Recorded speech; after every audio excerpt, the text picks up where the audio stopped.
When was the last time you made time for yourself?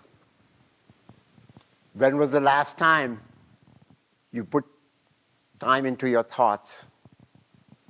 When was the last time you spent time in quiet contemplation without the distractions of your computer, your cell phone, or social media? A decade ago, I went to a 3-day silence retreat at a Catholic monastery in Kentucky. This was the first time in my life I'd spent time in silence without the distractions of phone calls and emails and chats and posts. I learned a lot about myself through this process of silence. It was an enlightening process of self-discovery. Somewhere along the way in our busy lives, we tend to lose sight of our authentic selves. I went to the Abbey of Gethsemane about 100 miles from Louisville. The Abbey has been there since 1848. For 170 years, the Trappist monks have called this place home. We were greeted by signs which says silence is spoken here. In fact, about 40 monks still live in the wall part of the Abbey. It's a deeply spiritual place that allows for deep contemplation. The Abbey allows us all to entertain silence in the heart. It's a simple life. The living arrangements were very simple. I was assigned a small room with a Bible on my bedside table, and that's even when I'm Hindu by faith, and an image of the Virgin Mary and Christ on the wall. I found myself most evenings flipping through the Bible and reading the chapters from the Old Testament and the New Testament. I was pleasantly surprised how familiar I was with the writings, because it took me back to my high school days at a British boarding school in India. The other participants in the retreat and I would eat together in the community dining room. We would acknowledge each other's presence with a nod and a smile, but we would eat in silence. The only sound you would hear was the clinking of the utensils. The food was less than gourmet, but that's okay. Given our environment, it seemed to work for us. The monks would chant 7 times a day, beginning at 3:15 in the morning. They would sing for us, and they would sing for themselves. I would wake up to their beautiful voices, but when they were done singing, I would lie awake, looking at the ceiling, wondering, what am I doing here?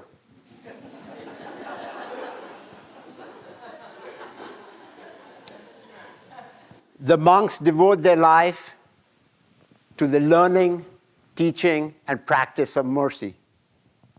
And they do this through silence and solitude. My experience at the Abbey was a series of contradictions. Time would stand still, and time would fly by. I really wanted to be there, and I wanted to get out of town in a hurry. I felt deep sorrow, and I felt great joy. The first day I got there, the first hour was a walk in the park. But by the half-day point, the discomfort began to set in. Time came to a crawl. What am I doing here? I kept wondering. What is the purpose of this exercise when I know I'm going to go back to my busy life? I found myself drawn to the Abbey chapel to listen to the monks chant. Somewhere along the way, it had become a deeply spiritual and religious experience for me. By day 2, I was walking in the dense woods that surrounded the Abbey. All I could hear was the rustling of the leaves and the shuffling of my feet. It was an uncomfortable feeling, and the emotions that were buried within me began to surface. Silence has a way of allowing us to explore our mind, because it allows us then to shape our thoughts. By the third day, I got a sense of peace and calm, and I got into a process of quiet reflection. My entire time I was there, except for listening to the monks chant, nobody said a word to me, and I did not say a word to anybody. But I am no monk. I'm a father, I'm a husband, I'm a professor, I own my own business. Why is it that we all have these titles and roles and expectations, and we make time for everybody except for ourselves? I also experienced a spectrum of emotions. There was tremendous beauty in the wilderness around me. There was a lot of pain as I explored some of my most deep-rooted sentiments. As an example, I began to process the loss of my parents, and I felt great discomfort from the silence within me. One of the memories that came to the front of my mind was a challenge issued to me by my dear friend, Dr. Judy Washburn. Judy was a professor at the University of Tampa, and she used to work with me. She often told me that in the chaos that was my mind, she saw flashes of brilliance. She did constantly remind me I was brilliant for only about 30 minutes. She urged me to write. I, of course, blew her off as an overzealous friend trying to create even more work for me.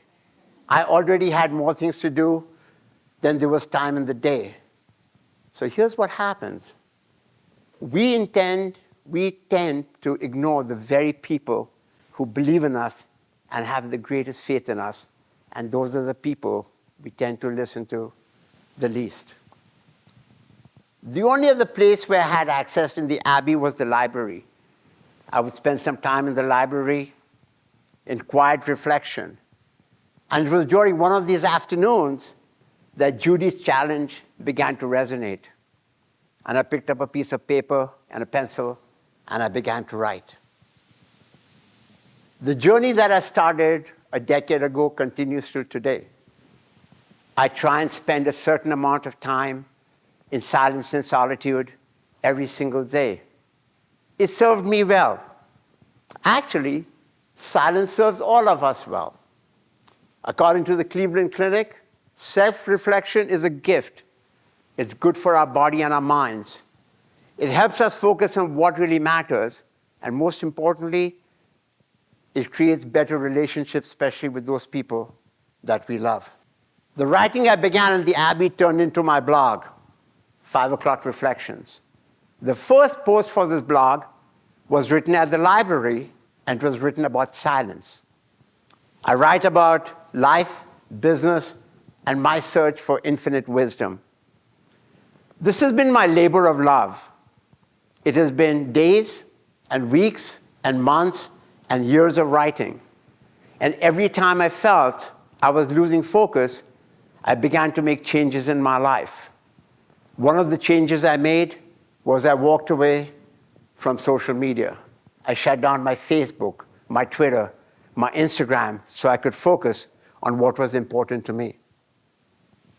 So what did I learn through silence?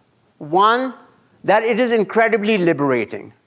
I did not have to impress anybody with who I was, or with my title, or my clothes, or what I had to say. It allowed deep introspection. It allowed me to explore the corners of my mind that had been buried there for a very, very long time. It also teaches us incredible discipline and focus, because it allows us to prioritize what's really important. I believe that if you quiet the mind and seek inner discipline, you can find pockets of happiness in life's simple things. So here's what I encourage you to do. I encourage you to spend 10 minutes in silence and solitude each day for the next 3 days. It may help you look inward to be a better version of your authentic self. I'm not sure Judy gave me more than 6 months of writing. She thought I'd throw in the towel.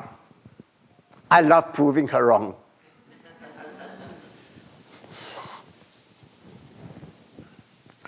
I lost Judy to cancer 2 years ago. God took her from me. But her words and her legacy is why I'm in front of all of you today. So let me leave you with this.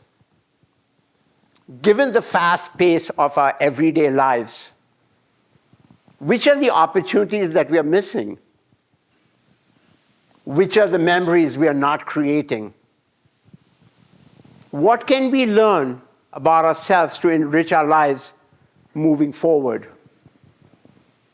I believe a little bit of silence and solitude may give you that answer. Thank you.